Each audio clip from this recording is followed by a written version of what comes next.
Hello students, welcome back to my YouTube channel growing chemistry. तो हम कर रहे हैं 10th क्लास का chapter number 2 acid base and salt.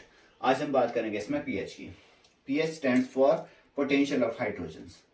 तो जो पीएच होता है it show different colour. PH it show different colour,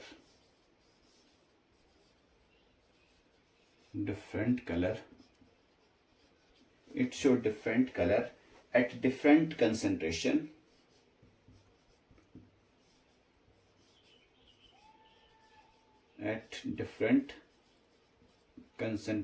of H positive ions in the solution.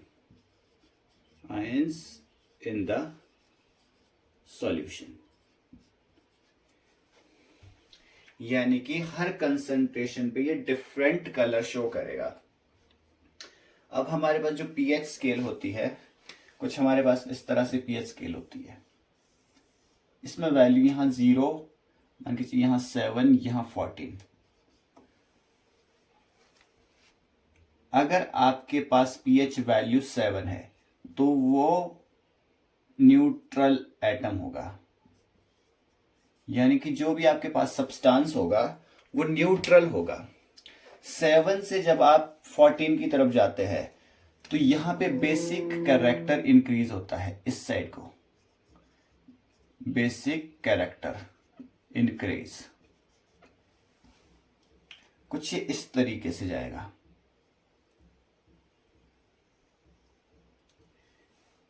ये वाला जो नीचे वाला पोर्शन है ये हमारे पास हुआ concentration of OH ion, OH negative, यानी कि बेसिक कैरेक्टर।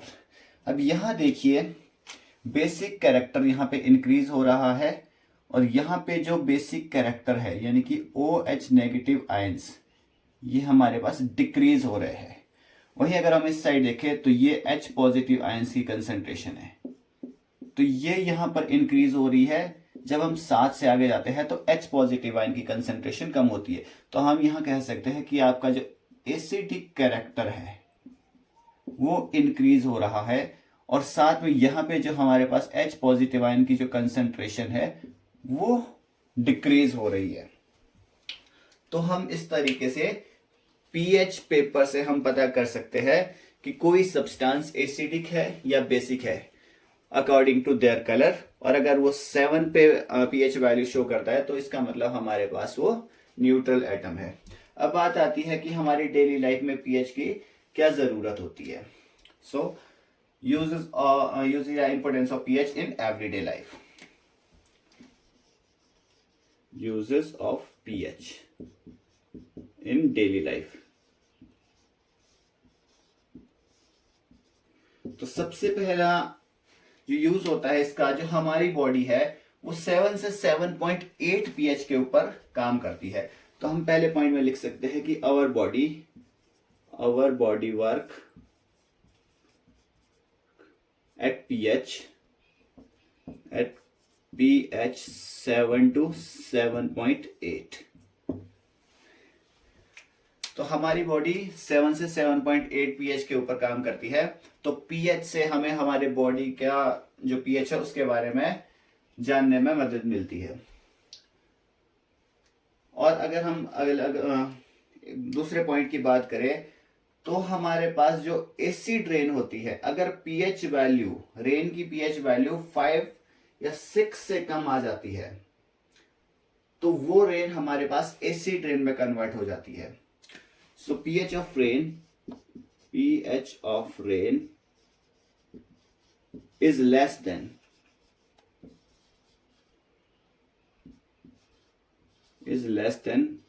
5.6, यानी कि 5.6 से कम आपके पास अगर रेन का पीएच होता है तो कॉल्ड एसिड रेन। तो एसिड रेन को आइडेंटिफाई हम पीएच के द्वारा कर सकते हैं। अनदर पॉइंट की बात करें तो हमारा जो स्टमक होता है वो HCl प्रोड्यूस करता है। स्टमक प्रोड्यूस HCl यानी कि कुछ अगर हार्मफुल बैक्टीरिया हमारे स्टमक में चले जाते हैं तो ये HCl उनको किल कर देता है। और अगर हम अलग एक और पॉइंट की बात करें तो अगर हमारे माउथ का पीएच 5.5 से कम हो जाता है तो टूथ डीके स्टार्ट हो जाता है। सो टूथ डीके स्टार्ट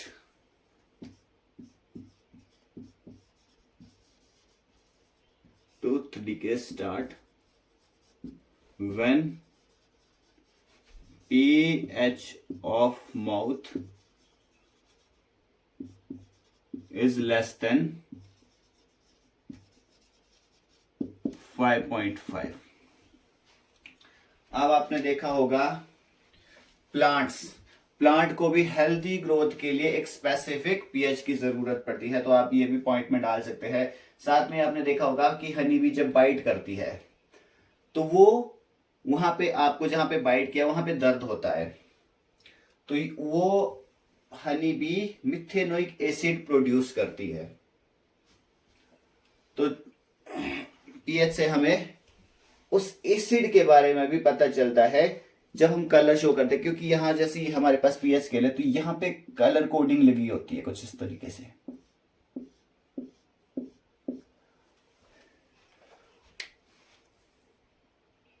अब पीएच पेपर पे जो कलर शो होगा, इनके बीच में जो कलर भी शो होगा उसका पीएच वैल्यू उतनी होती है।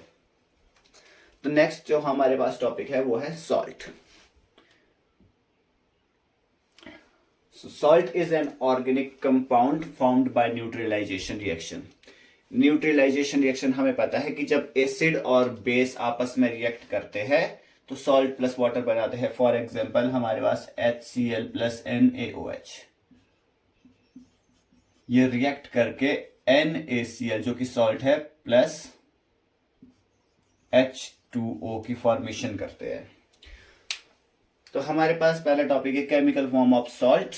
सबसे पहले हम बात करेंगे सोडियम हाइड्रोक्साइड की, दैट इज NaOH।